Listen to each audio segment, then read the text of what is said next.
Hello everybody.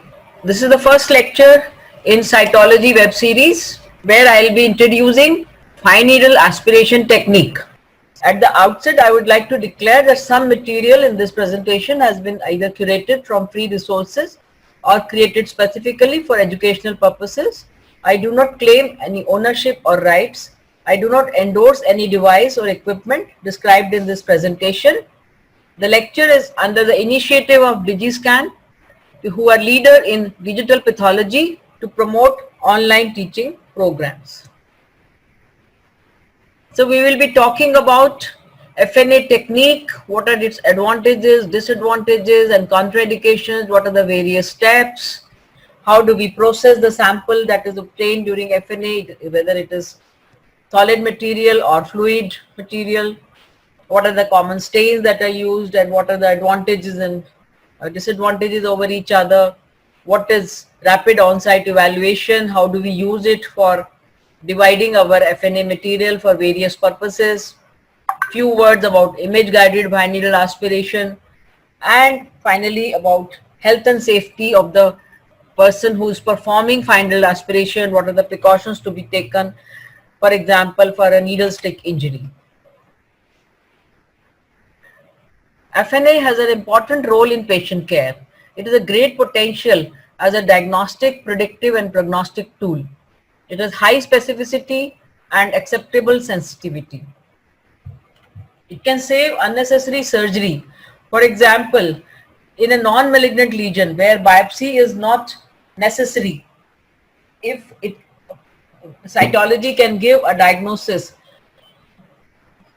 Also, it can help in diagnosing various infections where again you don't need to do a biopsy and patient can straight away be started treatment, for example in tuberculosis.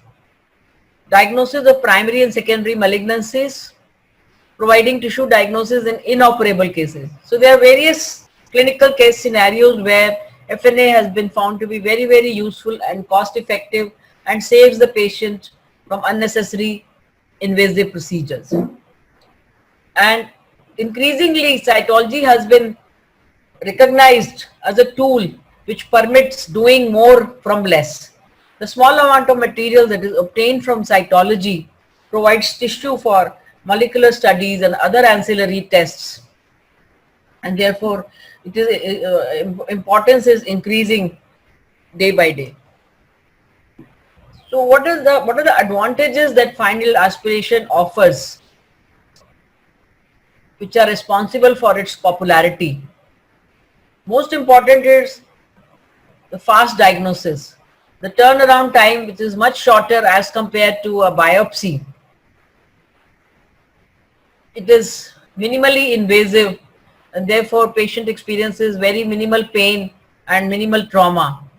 And most of the time there is no anesthesia required. It can be done as an outsourced procedure and very well tolerated by patients. It needs only basic laboratory space to run a cytology service. It requires minimal equipment and it can be transported even to rural areas. Considering all these advantages, it is also equally accepted well by our clinical colleagues, and it is cost effective, technique is simple and can easily be learned by both pathologists as well as clinical colleagues. Before we embark on the journey to learn how to do FNA, we have to take note of the complications that may arise, although most of them are very rare, but it is always good to be aware of them and be ready and prepared to handle as and when they arise. We already said it causes minimal pain and discomfort, but in some cases the patient may experience vasovagal reflex, particularly in our setting where it is during summer season the temperature rises very high, and if the ambient temperature is not very well maintained, particularly like in our low resource setting or the government hospitals, sometimes this becomes a problem and there is overcrowding. Patients are waiting since morning, they remain hungry, So vasovagal reflex in my setting and my experience was one of the common problem that we faced. Other than that, there can be localized hematoma formation, infection at the FNA site. Again, commonly arise due to the negligence, or the person who is doing FNA is not very well versed with the all the precautions. Occasionally, patient may complain of the discomfort after the next day, and they should be warned about the suitability of the drugs which can cause pain relief. Other rare complications include pneumothorax, particularly if you are aspirating in area of thorax, or supraclavicular lesions. Then there is the fear of needle track seeding of tumor, particularly, for example, in testicular tumors. Although it is only a theoretical possibility, in my long experience, I have not seen this as a problem. And most of the time, when if this tumor is requires surgery, the patient is taken immediately for surgery, and we don't leave the needle track there. And a non-tumorous lesion, this problem is not there. And another issue has been reported is sometimes in literature, saying that sometimes there can be some atypical histological changes which can interfere with histology, and may produce atypia and may cause misinterpretation. For example, granulation tissue formation, granuloma formation, where the fibroblast or epithelioid cells may look very atypical. Sarcoma-like changes, again due to atypia in fibroblast. Needle tract hemorrhage, which can mask the surrounding pathology. Tissue necrosis and infarction, again may mask the underlying pathology. In my experience, I've only seen one case of thyroid nodule which underwent total infarction on histology, and the reason was considered as a final aspiration. Although it was not a possibility which could be proved, but one must be aware and careful when interpreting any tissues post fine needle aspiration. Although when we are using the very small size of the needle, these changes are almost negligible.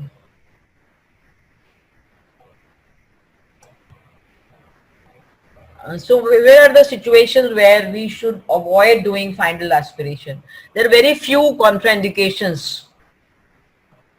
For example, if the patient has tendency to bleed, if there's a bleeding disorder, usually for superficial swellings, we need to be just little more careful and applying extra pressure. For deep lesions, one has to be little more careful. There we usually perform FNA once the bleeding abnormality is corrected by giving vitamin K and other correcting other coagulation abnormalities.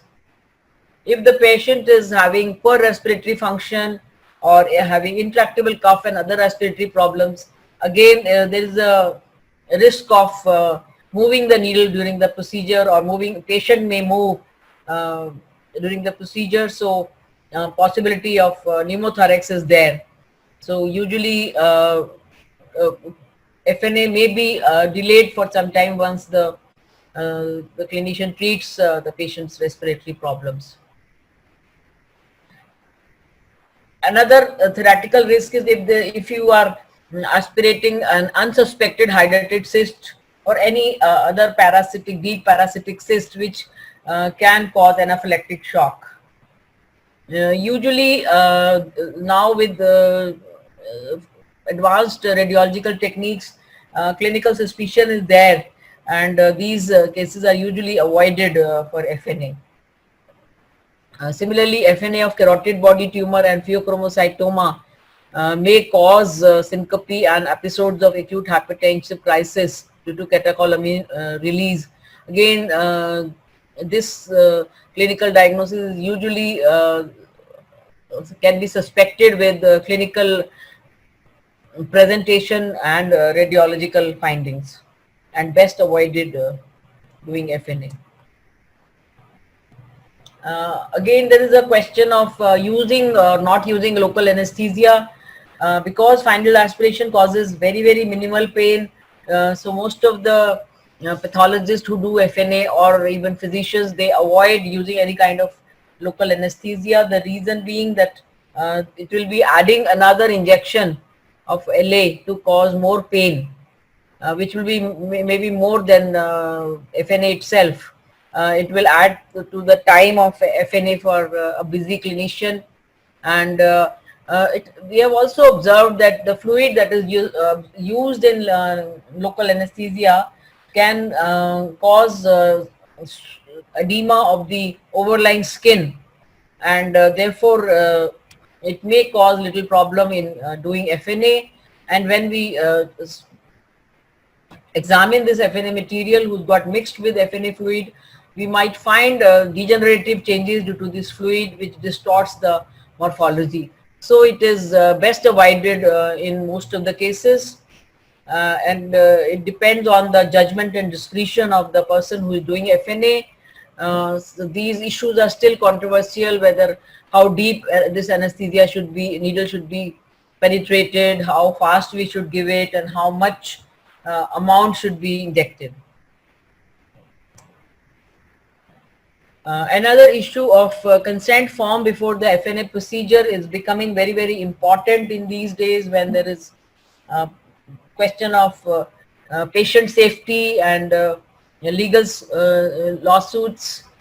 So we must understand the importance, and we need to have a proper written consent form, and we should provide all the information related to the procedure, such as purpose, how the technique will be performed, what are the limitations, complications which can occur, and then the consent is to be taken. And we should address also if there are any concerns of the patient. And also to facilitate this, some laboratories have already prepared information leaflets which are shared with the patients and their relatives to answer their questions. Now, the clinician who is referring for final aspiration, in most of the centers, final aspiration is done by the cytopathologist, and the FNA clinic may be run just next to the cytopathologist office, or they may be done in the clinical OPDs. So it is always good to prepare our request form, which will have all the columns which for all the necessary clinical data, so that the referring clinician knows that what all data is required by the pathologist. You can design your forms according to the technique, what kind of procedure is going to be done, whether it is blind palpation guided FNA or radiology guided FNA accordingly. And there should be a space for making diagrams, which usually the clinical colleagues are happy to draw for you, and indicate the swelling which is to be aspirated. If there are more than one or two swelling, they should be properly labeled, side, left, right should be properly indicated, and radiological data and other relevant clinical data must be provided. And when you are doing FNA, it is as a part of your responsibility, you must also go through this request form and fill in the gaps whatever are there while you're talking to the patient. So that's a good opportunity to complete this information. This is a very useful tool for pathologists and clinicians, for not only for clinical correlation when you are interpreting the slide, but also it supports your future research, and it can be used also for educational purposes. Another question which always arises, that who should be doing final aspiration? Clinician, cytotechnologist, radiologist, pathologist. It depends on the setting, national or local legalities, requirements. In some places outside India, I've seen cytotechnologists are allowed to do FNA, like for example in University of Hospital of Geneva, cytotechnologists were doing, and some places when it is the question of sharing the cost of the procedure, it is the clinicians and the radiologists who prefer to do it by themselves, and they don't let cytopathologists to do it. But in our setting, it is most of the places cytopathologist who is doing FNA, and patients are being referred to cytopathologists, and they are the ones who are best equipped to do the this FNA service, because they are the ones who are going to interpret the smear, so they are well equipped to prepare good smears and ensuring the adequacy of the sample. Deep-seated lesions may require radiology guidance, for which radiologists are usually trained, but in some places I've seen even the cytopathologists get special training in ultrasound guided FNA, particularly like in thyroid. I have seen some centers where the cytopathologist does the FNA by himself. So the one who examines the patient, does the aspiration, makes the smear, interprets the smear, are the best ones to do FNA. So what are the prerequisites when we start this performing final aspiration? Most important is our clinical skills, which we might have forgotten during our course of the career. So get back to your anatomy books, get familiar with all the anatomical relations with the different swellings, particularly the superficial swelling in head and neck, which is the commonest site referred for FNA. We should also revise our skills in taking clinical history, extracting the important information from the patient skillfully, and also examining the patient, assessing the nodules, whether they are solid, cystic by palpation, and even the judgment on the clinical examination, whether the lesion could be benign or malignant. Although all this is done by surgeon, but as a cytopathologist, if we are good at these skills, it helps in final interpretation of the case. Then make sure that consent is taken, make arrangement for the privacy of the patient, so that when you're doing FNA, there is no embarrassment for the patient. Make sure your slides are clean and appropriately labeled. They should be readily available and laid out on the table when you are starting FNA.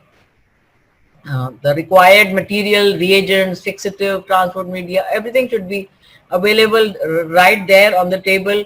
It is not a good practice to call out your technician after you've done FNA and then asking for various reagents for putting your material. And most important, label the slides prior to the procedure, including the slide which you're going to use for spreading. Why I'm emphasizing in all these trivial steps, particularly this is for our budding cytopathologists who are under training, who are just learning. These are the things which are often neglected in a busy clinic and can lead to serious mix-up of the cases and a lot of air drying artifacts while you are waiting for the fixative or reagent to be made available to you. Slides, if are laid down later after you're done FNA, it will definitely dry up your material in the syringe and very difficult to retrieve the material later on. So these are very important steps, although look trivial at this stage. You will realize the importance as I go through the rest of my presentation. So now look at the material devices that we require for FNA. Very minimal material that is required. We need these cotton swabs to clean the skin.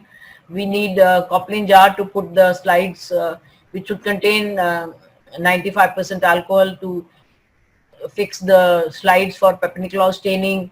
These are the glass slides, forceps, if there's a need to pick up any tissue. This is the handle which is required, then the needle and syringes, and make sure before you start that your syringe fits into the handle. There are various different types of handles. We will talk about them. So the spirit swab, fixative transport media, we sometimes we need to put the material in transport media to be transported to different other laboratories. For example, for microbiology, we need to have specific culture tubes. We need to have formalin for cell block, and normal saline should be available for needle rinsing if there is need, or for molecular interpretation. If we need to send it to molecular lab, we have to have proper particular transport media as indicated. So either we do palpation guided FNA with suction, where we use syringe, again with or without handle, and without suction, where we prefer not to use any syringe or handle and we just use the needle. For deep lumps, as I said, we need radiology guided FNA, and there are now more and more advancement in this area. Also, we started with doing ultrasound guided FNA, the CT guided, then endoscopes came, then ultrasound and endoscopes were combined, and so the endoscopic ultrasound guided FNA, then endobronchial ultrasound guided FNA. So we have really gone very far now with advancement of technology. Now a few small again questions that are often asked, that when we say fine needle aspiration cytology, what do we mean by fine? How fine is fine? I am okay if I use a 21 gauge needle, which is very often used in other areas of pathology department. For example, in hematology, blood collection is done by 21 gauge needle, so it is easily available. So, but be careful, as the needle is thick, it can be more traumatic to the patient, and it will yield you more blood than actual material. So the preference is we start with 23 gauge needle or lesser. So we may even use 20, 25 or 27 gauge. I put here for your reference what is the external diameter. So you can imagine the trauma it will cause if you use a thicker needle. And imagine the core biopsy needle has 2 to 3 millimeters in diameter. So a 0.6 millimeter diameter needle is really considered a fine needle.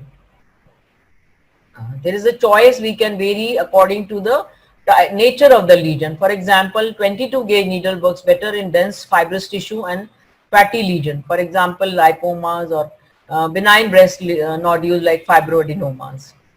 Larger needles should be avoided as far as possible because it causes significant bleeding and dilutes the specimen and obscures morphology. So as a general rule, we start with the smaller needle, and then if material is not obtained, we can use little higher needle. But as a routine, in my experience, I found 23 gauge needle is good enough in large number of cases, except in certain situations I have used either 25 or 22. 21 I have never used for any kind of aspiration.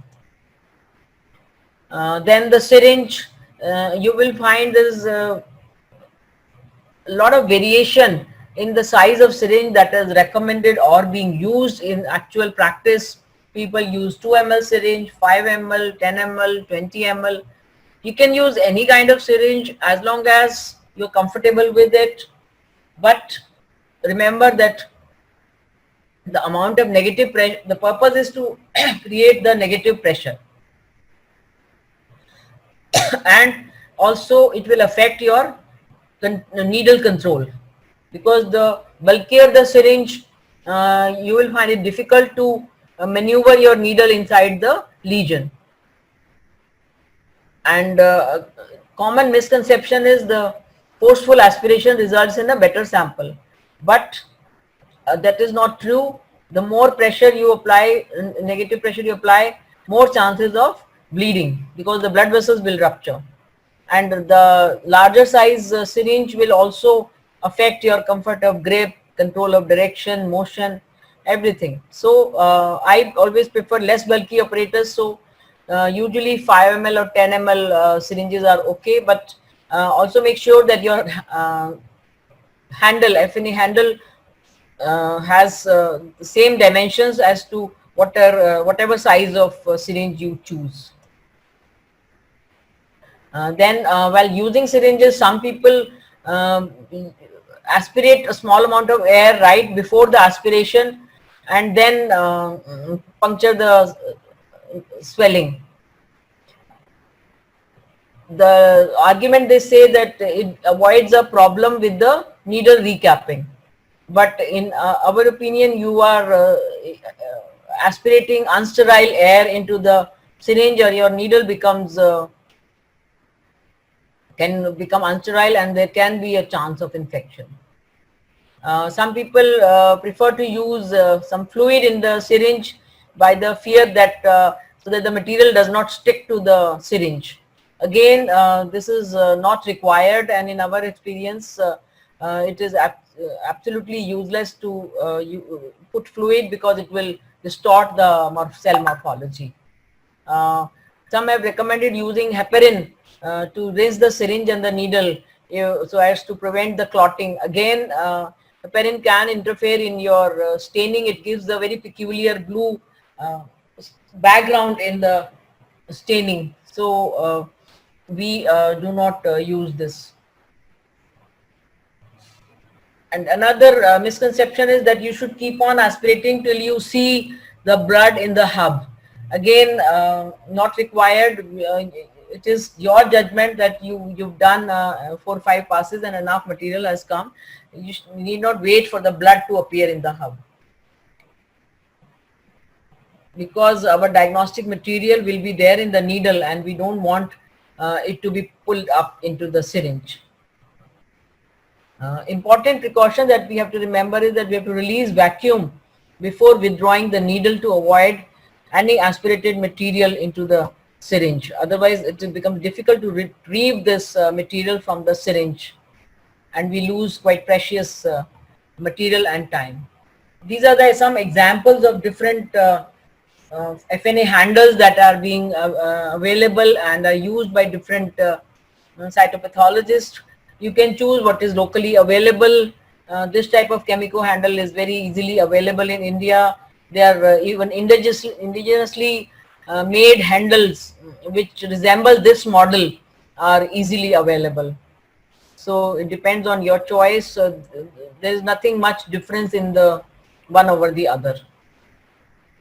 Some people like to use this extension tube, particularly in children, in small lymph nodes, where they want to hide the rest of the device, and a child can only see the needle and the small thin tube.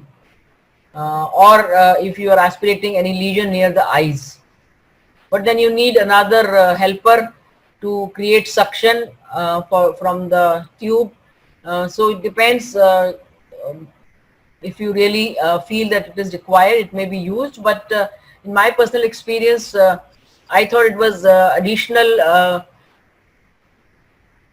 link between the needle and the syringe, and then there is a possibility of loss of material in this tubing.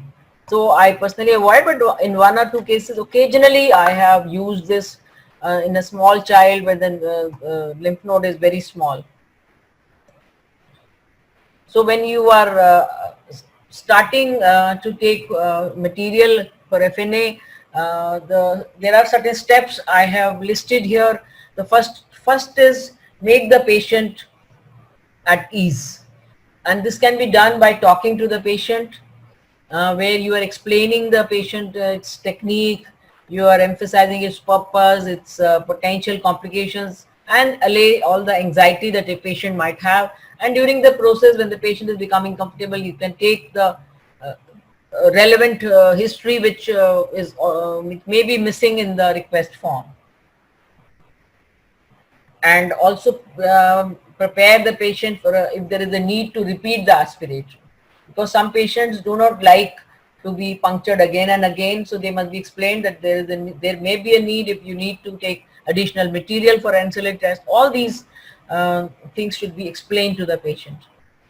Also make sure whatever is indicated in the request form, what is the location, size, shape, consistency, mobility of the target by careful palpation, and it should match what is there in the request form. In our busy hospitals, I have found sometimes there can be a mismatch for the site of the lesion, or left or right, or even the size. What you feel may be different size, what clinician has written may be different size. So you need to be really careful that you're aspirating the right patient at the right site. By all this you can really avoid any mishaps, any misdiagnosis, and mismanagement. And in this COVID era, we also must be very careful and taking all the precautions as advised by under COVID guidelines. There are several guidelines are being produced. Our Indian Academy of Cytology has also produced these guidelines, and we must be aware of them and we must follow them. Proper palpation and immobilization of the lesion, and you might even mark the lesion if necessary, particularly if you are training a junior assistant with you to do the FNA. So it's a good practice to mark the lesion. It is best not to try FNA in sitting position, particularly if you're aspirating any lesion in the thoracic area or supraclavicular lymph node. When in the sitting position, the apex of the lung comes little higher up, and when you are trying to aspirate a lesion in the supraclavicular fossa, you can accidentally puncture that apex of the lung, and there can be a risk of pneumothorax. So avoid as far as possible. Although if there is a little bit of pneumothorax, that doesn't usually require any kind of treatment. It can subside on its own. Patient just requires assurance and rest. But it is best to avoid such situations. You might need some special chairs with headrest suitable for that particular swelling. It is your judgment and you learn by experience. Like for example, even for thyroid FNA, we need a pillow under the neck of the patient so as to make the thyroid nodule prominent.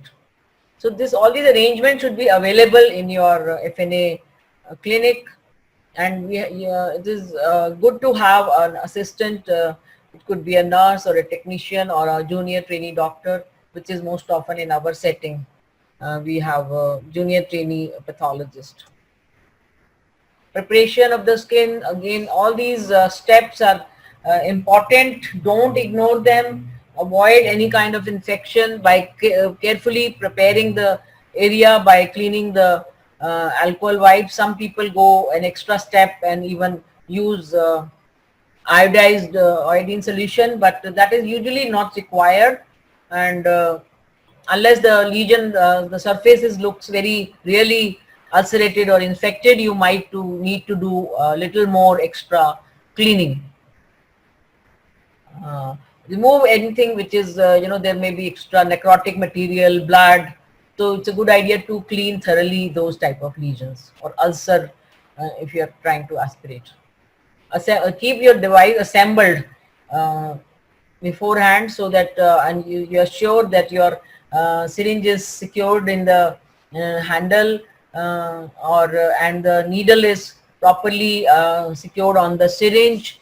Sometimes in my experience I have seen, if you are not careful in this during the FNA procedure itself, your needle gets detached from the syringe or syringe get detached from the handle, and it can cause trauma either to the patient or even to the fingers of the aspirator himself. So be careful about these things. These are very trivial precautions, but they are so important to avoid any kind of needle stick injuries. Properly immobilize the lesion. Unless you are sure that lesion is now fixed and immobilized under your thumb and index finger, Don't start FNA because the swelling may slip under your hand, and then again it can cause needle stick injury. You can use accordingly what hand you feel is required for fixing, and which hand will hold FNA depending upon whether you are left-handed or right-handed. And this is the diagrams I've shown how to immobilize the lesion under the skin fold. The skin should be stretched over the swelling. There should be no wrinkles or folds over the skin, so it should be stretched out. This is like for the practice. If you want to do, you're just learning FNA, so it's a good idea to practice on the something which is this is a glove they have used, and they've stuffed the glove, and then they are doing practice. You can use any fruit under this glove, or any vegetable under this glove, and you can even practice FNA using this kind of material. And also make sure that the lesion may be deeper than you have guessed. So sometimes you may even go deeper. So you might require a longer size needle, and not the diameter but the length of the needle. So we should have some longer needles also readily available at our table. And when you penetrate the skin and you enter into the swelling or the mass, there is a sensation, popping sensation, so that you know that now the needle is already in the lesion. Once you are into the lesion, you create the suction. 2 to 5 ml of negative pressure is good enough, and then change the direction of the needle. Don't take the needle out of the skin, because penetrating the skin again and again is more painful. So it's a good idea to remain within the subcutaneous tissue when you are changing the direction, and then change the direction. It is the bevel of the needle which will cut the tissue, and by the capillary action the tissue will be sucked. So just change the direction and repeat back and forth movements.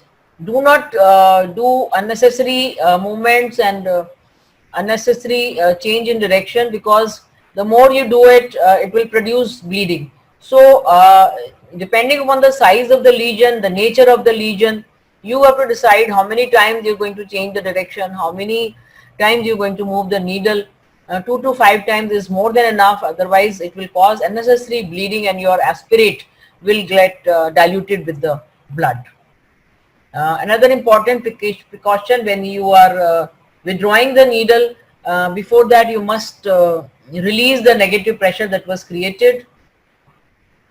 And if you don't do this, sample will be sucked into the syringe, and then this will not only damage the cell, you will lose the material that is available for interpretation. And after the FNA procedure, you must take care of stopping the bleeding firmly. You must press. Don't leave it to the patient to do it. Like sometimes in hematology labs, they let the patient press it. But for FNA, we always advise do it yourself, and make sure that the bleeding has stopped. Then only you leave the patient. This will avoid formation of any kind of hematoma. This is a good practice to follow, that you achieve the hemostasis yourself, and you may apply some band-aid, but make sure that the patient is not allergic, because this also can happen sometimes. This is in the deep axillary masses. Sometimes during lying down position, they are not easily reachable, so you might have to do it in a sitting position. So this is I've got it from one of the book, where they have said that with the forefinger and the middle finger, you pull the swelling down, and then you do the aspiration. But remember, the axillary, these small lymph nodes in the axilla are very, very slippery, and risk of needle stick injury is very high in these kind of lesions. So make sure that you are really pulled, and you might even take the help of your assistant, who can pull the swelling for you, and you can do aspirate. But make sure that lesion is properly immobilized. So how do we expel the aspirate? Needle is detached from the syringe, and we again create suck the air in the syringe and then push the material and expel it on the slide. And the needle tip should be somewhere near the label end, not very far from it, otherwise, because you want to utilize the whole length of the slide for the smear. And the distance between the needle and the slide also should not be much, otherwise you will splash the material and it will be lost. The splashes will be all around the slide and very little material on the slide, so that should be avoided. So you should be expelling it very gently and slowly, and make sure that the slide is labeled properly as per the patient. This is a very important step again to avoid any kind of mix up between the cases in a busy clinic. Some questions are always asked, why, whether we should do single pass is enough or we do multiple, how many for one particular swelling. So all these can be is usually left to the judgment of the aspirator.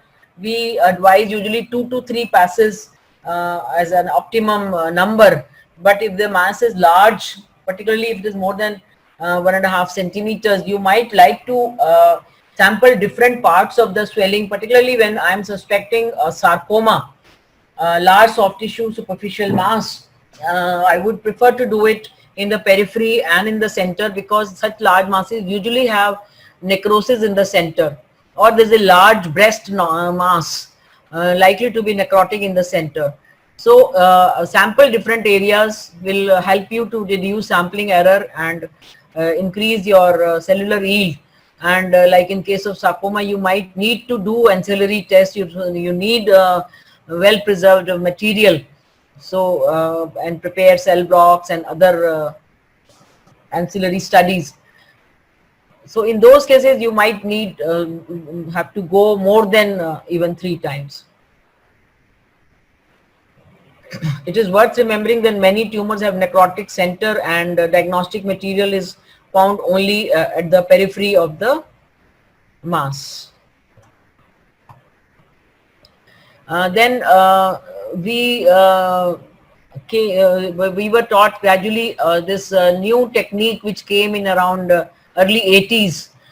This was experimented by many pathologists, and this we also found it very useful in our experience, where there is no syringe at all and only the fine needle is used to get the material.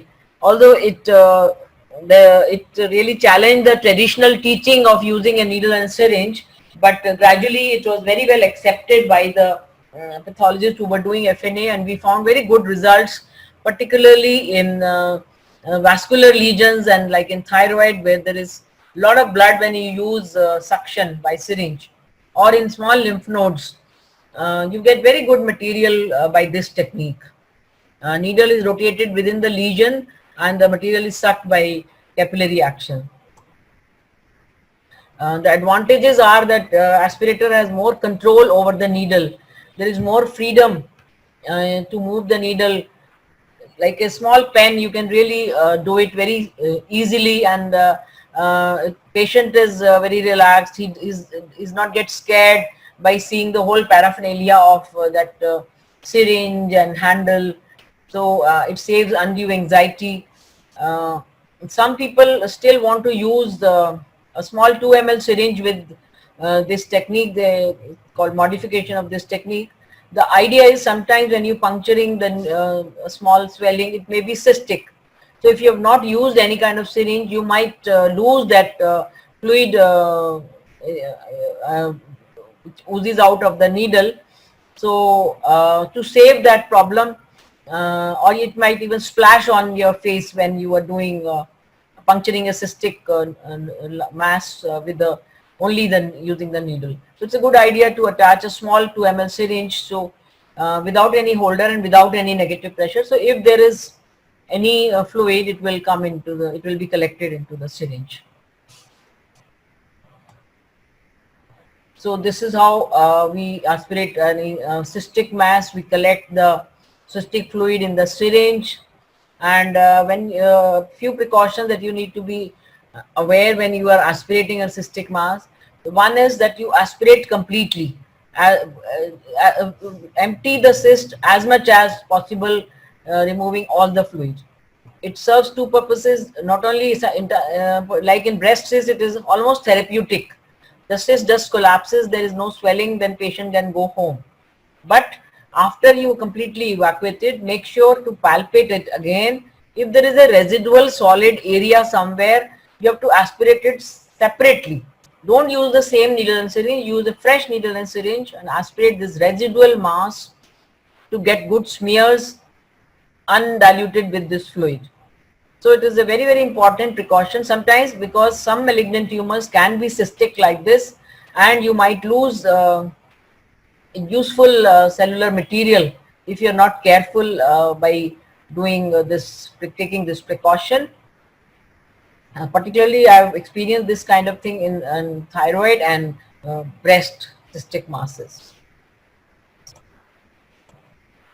So, the quality of our interpretation is greatly dependent upon the quality of the smear. So, we really need to learn how to prepare good smears. FNA can be rendered non-diagnostic if the smears are not skillfully prepared. And we must practice to achieve proficiency. There are two types of techniques have been described: one-step technique, two-step technique. I would recommend this website, which is by the Pathology Society, where they have described all these, not only the FNA technique, but also the smearing technique in great details. They provided educational videos on these websites, which are available on YouTube also. So what is the purpose of the smearing technique? The preparing a good smear in a monolayer dispersion without distortion is the main goal that you have to achieve. And when the material is semi-solid, we usually do one-step technique. If it is thin and watery, we can prepare multiple smears using two-step technique. Fluid stuck into the hub or in the syringe. There are other techniques have been, snap technique, pop technique have been recommended by different authors, and there are videos available for those techniques. We'll be providing reference for. And hold the slide with the aspirated material in the left hand like this, as it's shown in the picture, and with the other hand you use a spreader slide and you touch the spreader slide to the material. Gradually, with the capillary action, the material will spread on the edge of the spreader slide. The angle is at 45 degree till the material touches the edge of the spreader slide, and then gradually you with a smooth motion you move the spreader slide downwards.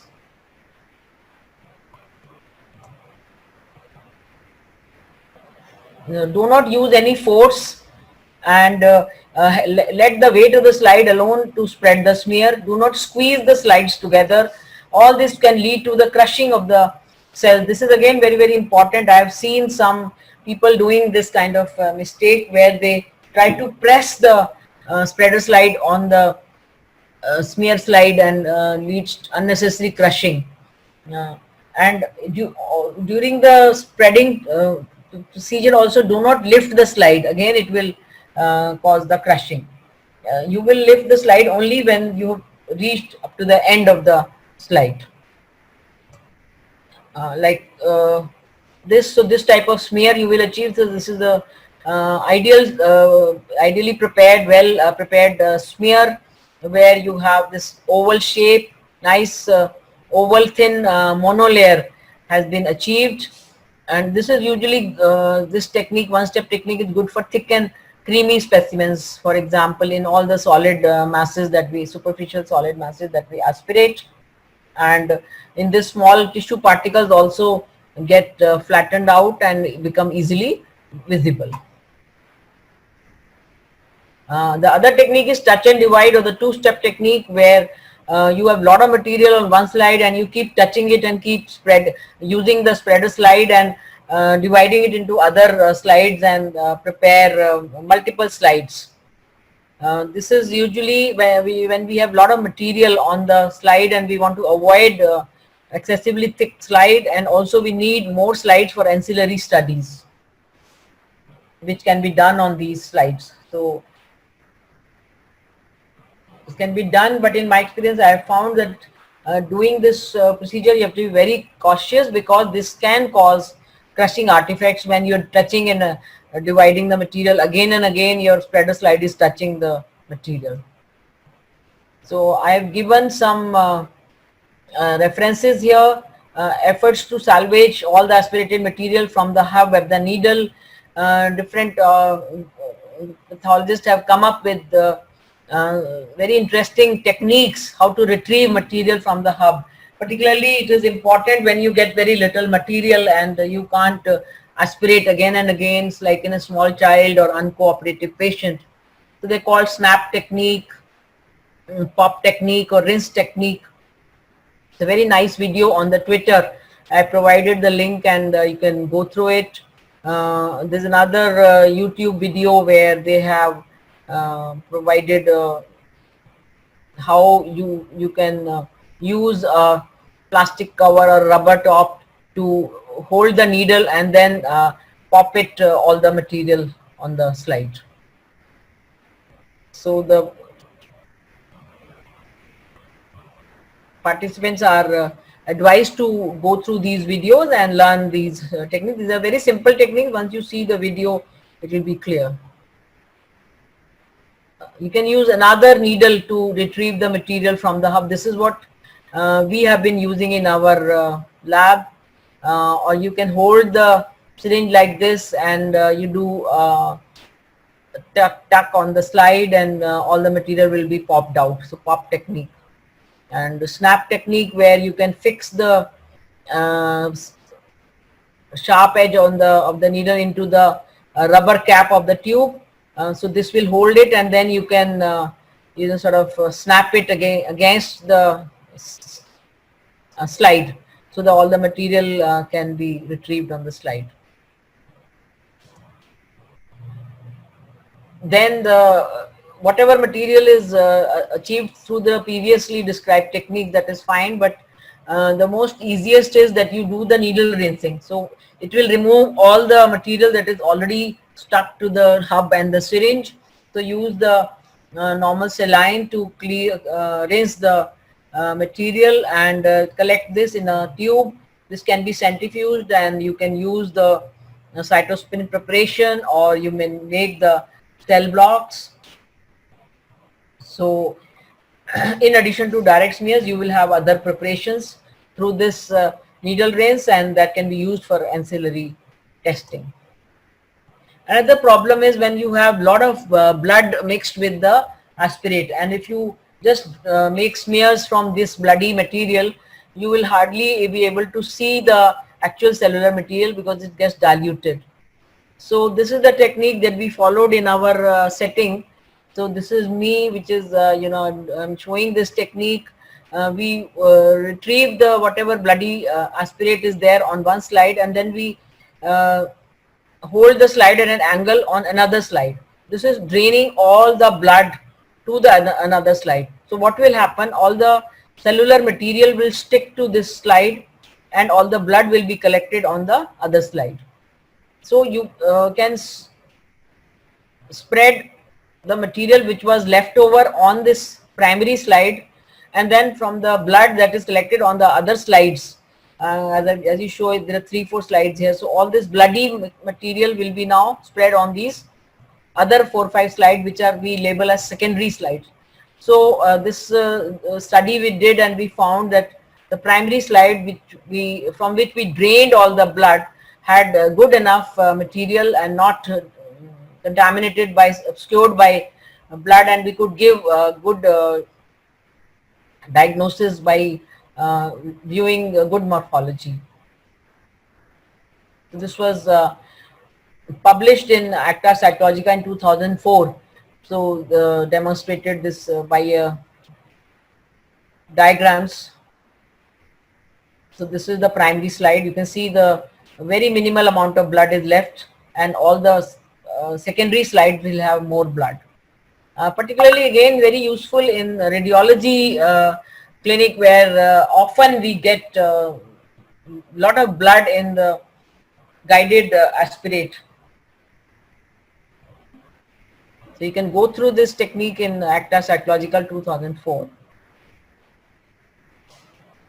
Then coming to the, once the smears are good smears are prepared, we have to fix them for wet fixation immediately in 95% alcohol for 15 minutes, and if for air drying we leave the smear and we try to make very thin smears so that rapid air drying is achieved. If 95% alcohol is not available, there are other alternative fixatives. They are recommended, but this is the most ideal, which gives the most optimum morphology. People have used spray fixatives, they've used other types of alcohol, even the spirit that is available in the most of the clinics commonly. Sometimes even we have received smear fixed in spirit. All these methods will give you good results, but if there are some borderline lesions, then may cause some problems. So always we recommend, as a most ideal, is 95% alcohol. Don't leave the air dried slide too long, particularly like in our climate in summers when there is a lot of humidity in the environment.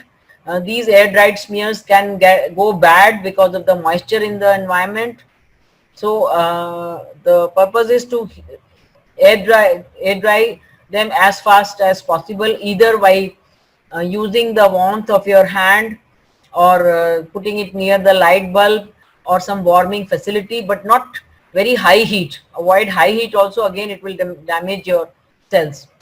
So if your room temperature is very high, again it can be very detrimental, or moisture is there in the room air, again it is detrimental. So we need to be aware and take precautions against all these detrimental situations.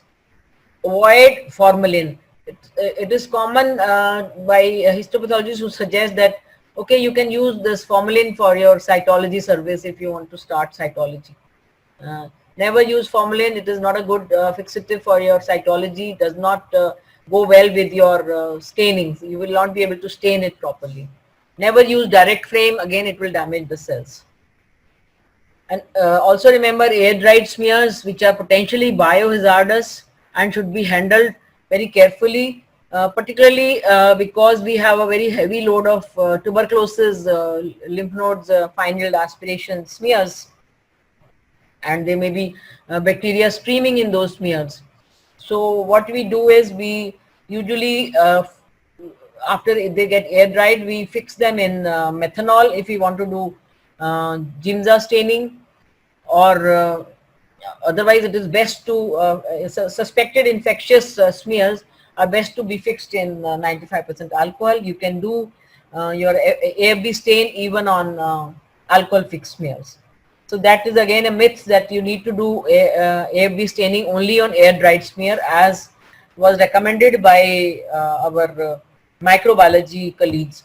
We have done it in our labs and we are still doing it. We as a policy, we never keep AFB smear as air dried smear. We always fix them in alcohol to prevent any kind of infection. For cell block, yes, you need 10% buffered formalin, and physiological saline for microbiology and other complementary ancillary studies. So different types of preparations can be prepared. The best is, yes, direct smears, but you can make cytospin if there is a fluid is aspirated, cell block, and now liquid based cytology is being gradually adopted by many labs, which has replacing direct smears. So that saves you the trouble of making direct smears there and then at the time of FNA. You can use just LBC medium and transport it to the laboratory for processing.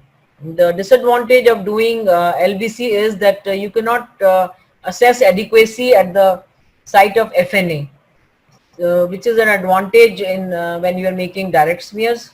So it depends on your policy and your preference. If you want to use LVC, you can. So coming to the staining part, the alcohol fixed smears will go for Papinicolaou stain. I'm not going into detail because most of your cytology textbooks will give you all the details of the different components of the pap stain and the way they are prepared, and now you can get even readily prepared, pre-prepared different stains, and you can use them. You have now automated systems also to do the staining, but you, as a laboratory in charge of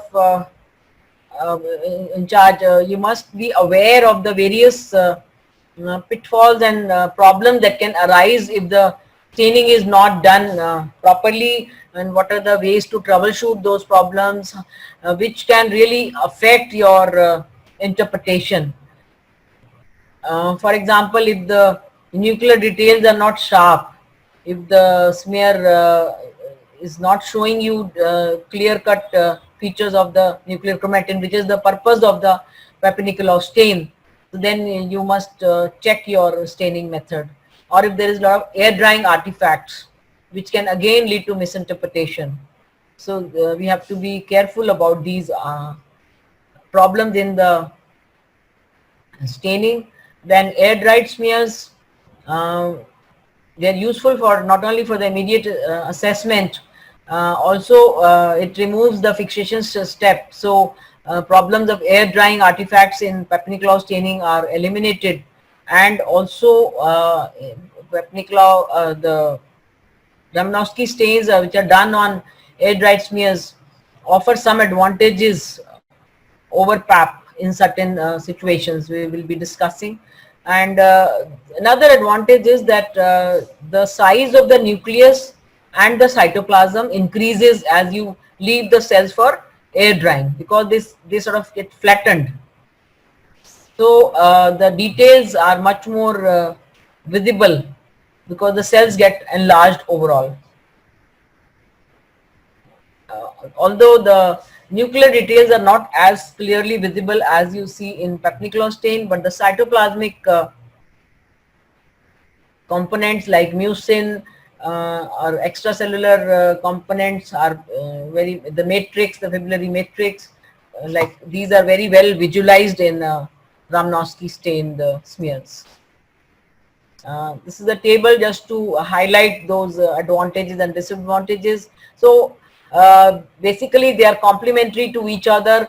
Some components, cytoplasmic components, are highlighted by the Ramnowski stain on air dried smears, like mucin, cytoplasmic granules in various tumors, colloid of the thyroid, extracellular matrix, and it is also preferred for lymph node aspirates, like for interpreting hematological tissue. Whereas the Papinicolaou stain is very good to identify nuclear details and cytoplasmic keratin. So we prefer to do both. We prefer to prepare smears for the Papinicolaou stain as well as for the Ramnowski stain. And as a routine practice, we must have minimum of these 1+1 slides for each case we do FNA. Now coming to last part of the presentation, which is rapid on-site evaluation. We use quick staining methods like quick Quick or Jimza, Tolidin blue. Even people have tried rapid PAP and modified HNE staining, but they're still slightly longer. So in my practice, I've been using Jimza as a good rapid Jimza for quick estimation assessment. The advantage of rapid on-site evaluation is that you can there and then you can see whether your FNA material is adequate. You can also take the material for ancillary studies. So if there is a need, you can do repeat FNA, particularly, for example, if you want to do some microbiological investigation, you want to send the material for PCR or microbiology culture, you can take separate FNA material into separate containers. So there has been increasing demand for this rapid on-site evaluation by the cytopathologist or cytotechnologist. Clinicians find it very useful and very cost effective, and saves the time and money for the patient to come again and again if the material was not adequate. Also at the same time, there is a demand to for the rapid diagnosis. So a few words of caution I want to put.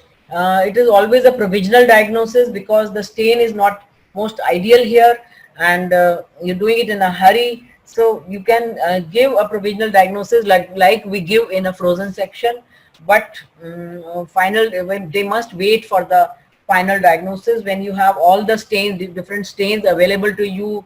You have availability of all the other ancillary tests. So avoid giving conclusive diagnosis at the time of rose, and we must explain the limitations of rapid stains. We all ourselves also, our cytotechnician also must be aware of these issues. So defer the final report in difficult cases till you get all the ancillary reports. So this is just to show you how do we triage at rows when we are doing, we make cell tissue for the cell block, on which you can do histochemistry, immunohistochemistry. We can take material for electron microscopy, flow cytometry, immunoelectron microscopy, and molecular studies like PCR or fish. So much can be done from a small needle aspirate that is obtained at the time of FNA. So this is what they say, doing more with less. Image guided FNA has to be done with the cooperation of radiologist. It is the mutual understanding whether you put the needle in or radiologist put the needle, whosoever is more comfortable, and radiologist will be able to guide your needle to the lesion. And rose is very more beneficial, particularly for these guided FNA, because these are difficult procedures, costly and time consuming procedures for both the patient and the clinician. So that will save, doing rose will save a lot of trouble for both. And you can also save the material for your triage. Again, health and safety precautions should be particularly when you're doing thoracic aspirates, there is a high incidence of tuberculosis. So make sure you're taking all the precautions. These are some references for FNA practice guidelines. Pathology Society of Cytopathology, this 1997 had published detailed guidelines, and then standardized guidelines for JCHO Universal Protocol was published by Cyto Journal. So I would recommend for you to read both these articles. Health and safety I've been again and again emphasizing, and now most important is COVID guidelines. When you are doing FNA, make sure any suspicious infective material for example tuberculosis, as I've said, better to fix those slides in alcohol.